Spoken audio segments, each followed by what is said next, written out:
Matod sa atong tubag sa Salmo, ang Ginoo matarong diha sa tanan niyang mga paagi. Mutuo mo ana? Kanang moingon ang Ginoo nga kung may mukawat sa imong butang ayaw nagbawia, matarong pa na. Mao ni ang sugo. Kung kamo magpahulam, ayaw na mo paningil og bayad, matarong pa na. Kung sagpaon imong pikas aping, ipasagpa lang sang pikas, tarong pa na. Hoy, tubag. Kung may muilog sa imong yuta, ihatag, dubliha pa. Kung may mupugos nimo papasan sa iyang karga og 1 ka kilometro, himuang 2 ka kilometro, abusar naman na. Kung naay makasa nimo pasaylo alag kapito, sobra naman sana. Di ba? Kung naay mangaway nimo, higugmaa ang imong kaaway, ug naay mo patay nimo, pagpakamatay para sa imong gihigugma. Tarong pa ka na. Lingian na imong tupad. Ina imong paminaw, tarong pa na. Hustisya pa na. Una, matod pa ni San Pablo sa atong unang pagbasa, na ay tinago ang Ginoo. Gitaguan niya ba? Ang makahibaw ra kuno ana, maora ang tao nga napuno sa Espiritu Santo. Kung dili kuno ta maminaw sa Espiritu Santo, binuang ang atong tan-aw sa pamaagis Ginoo. Binuang. Kana lang mga asawa nga sige kulatas bana, nya nangabit pag yung bana, mobisyo pag yun, di pag yun mo intrigo og kwarta, kulatahon pag yung masipyat, nya ingnon dayon sa simbahan, sige lang kaysa kasakit man na og sa kalipay sa binuang sa ninyo pa der. Wala doon ako'y katungod nga mo protektar sa kong kaugalingon. Di ba? Ana man ta? Nga naman, kay tawhanon man ang iyang gigamit. Dili man espirituhanon. Kay ang mga butang nga tinuod, mga igsuon, iya sa espiritu. Matod pa ni San Pablo sa unang pagbasa. Og ang makahibaw ni ining mga butanga, kay di man ni makita, ang kadtorasang mudawat og maminaw sa Espiritu. Muna si Jesus, napuno man siya sa Espiritu Santo, gidihugan man siya sa Espiritu Santo, gasigi man siya sunod sa Espiritu Santo, ang iyang pulong, dunay gahom. Munang nahibong sila, unsa man ni siya? Na may gahom ang iyang pulong, hasta ang yawa mo sunod man. Nganuan, kay si Kristo gasunod mas Espiritu Santo. Tanawa ang pulong ni Bishop Chupilo Kamomot. Sa una, katong kuan pa siya ba? Obispo pa. Dili pa ba? Buhi pa siya. Daghang mga tao mahibong niya. Nindot kay siya paminaw. Pulong ni Mother Teresa of Calcutta. Nganong hasta ang mga dili katoliko, hasta gani ang nanaggubat nga mga nasod, maminaw man niya. Tungod kay si Mother Teresa, nagsigig sunod sa Ginoo. Wa siya laing gihuna-huna ang pagsunod sa Ginoo. Wa siya kahadlok, wa siya panagana, basta gasunod ra gid siya sa Ginoo. Ako sad bitaw, adi ni pagpagarbo ha, pero gamay lang sa ding testimonya ba. Moingon ang mga tao, pader, nganong daghan man mo palit sa imong slot, ya og mosunod mi, mura magdugay kay mahalin among slot. Nako basig sa kagwapo tingali de kalayo aning naong nga di magini malingi gani madre lagi mo lingi aning naong nga. Pero akong giingnan sila nako basin tingali og giubanan gyud sa Espiritu Santo kay kana manggod ang akong mga humili nga nang wa ko magpreparar, wa ko magsuwat nga akong gikuan. Spontaneous na. Mamalandong lang ko sa Ebanghelyo, pero unsaon ako pagpaambit, gaagad ako sa Espiritu Santo niya. Kanunay ginana kong ingnon Espiritu Santo, Lord, daghan bayag project diri, maligya ko rog slat ha. Niya, ingon din siya, sige, apil lang na sa imong humili. Nako, ay ka nalay mag-igo, unsaon na nako pag-apil. Haron, sila na sa maminaw. O mo na, ang maminaw sa Espiritu Santo, mo palit. Pero katong mga yawanon, muingon nga, binuang mo na, sige, maligya ng salat, din na lang ginamahuman na maligya niya ng salat. Muana na, mga yawanon na, matod palaging San Pablo, binuang na para sa mga way espiritu. Lingi ay mong tupad. Lingi abay na, ang sama na yung na kay Espiritu Santo. Pangatan na. Ina na kay Espiritu Santo diya. Anya, sogo din as Espiritu Santo nga pakuluran imong buhok basta giuban na. Sogo dili.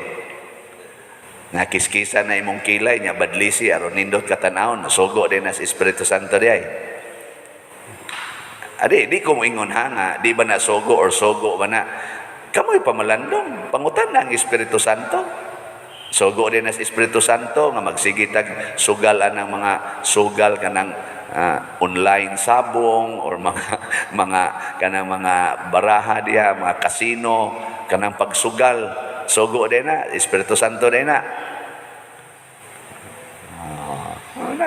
Kanang pagkamaritis sa Espiritu Santo din na.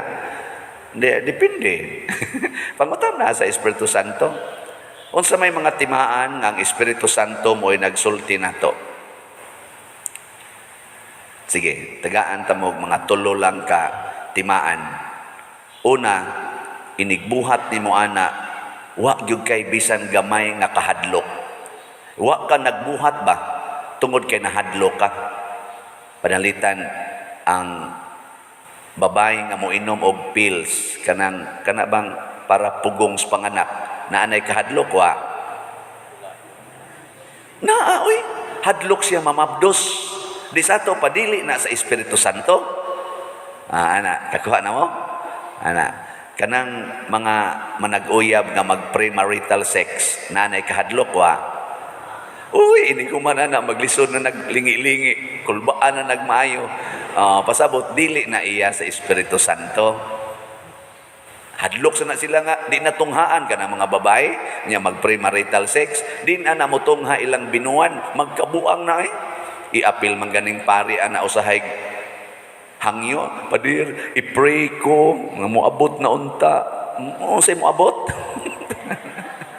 mao di ay kinagbinuang dai mo ampo-ampo sa taon ko Lord paabot ta in taon paabot ta may gani usahay mo text po nako Father praise the Lord ni abot na sige wata na sa tong moabot na sa tong usa madanghag mong dagko iapil pa niyong pari o pampo. Nga naman, naay kahadlok, basta doon na tayo buhaton nga gitukmod sa kahadlok, di na iyas Espiritu Santo. Kaya ang Espiritu Santo maghatag og kalinaw sa atong pagbuhat sa usa ka butang. Kalinaw, dili kahadlok.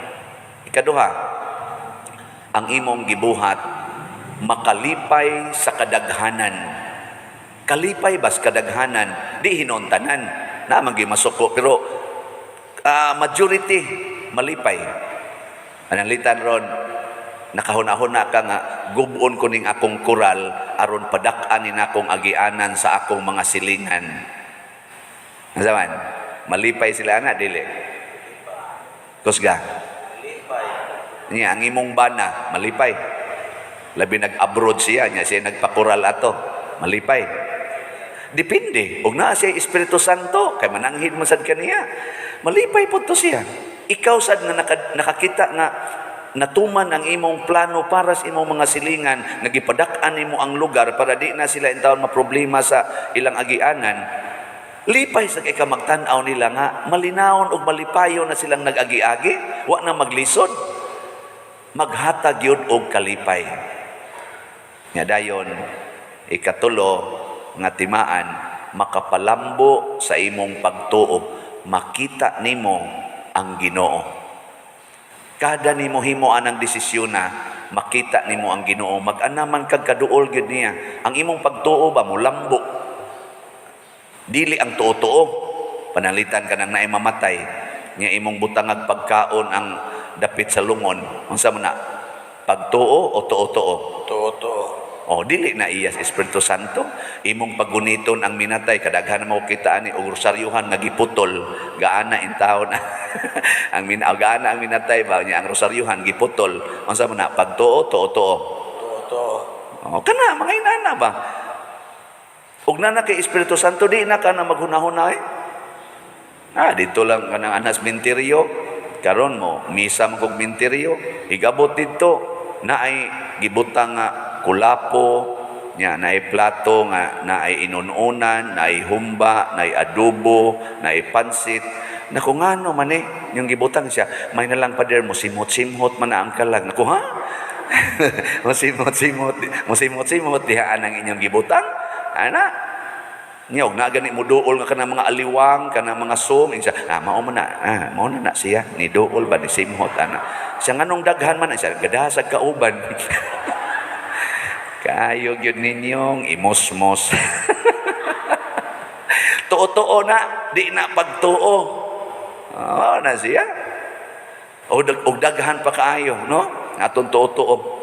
Kana din niyang kasal, ayaw isulob ang imong kuan, ayaw isukod ha, kay ngilad na, kay kaslonon mo, ayaw na mong panggawas karon kay madisgrasya mo, pundo na lang mo dias balay.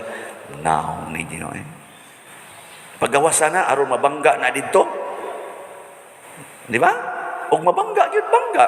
May na lang ng mga matay silang naghigugmaay, kay adto sana sila mga matay nga na nagbuwag, kay nag-away na paghuman sa ilang kasal, nag-away na, nagbuwag, may impyerno mo na ingilad. Mo na ingilad.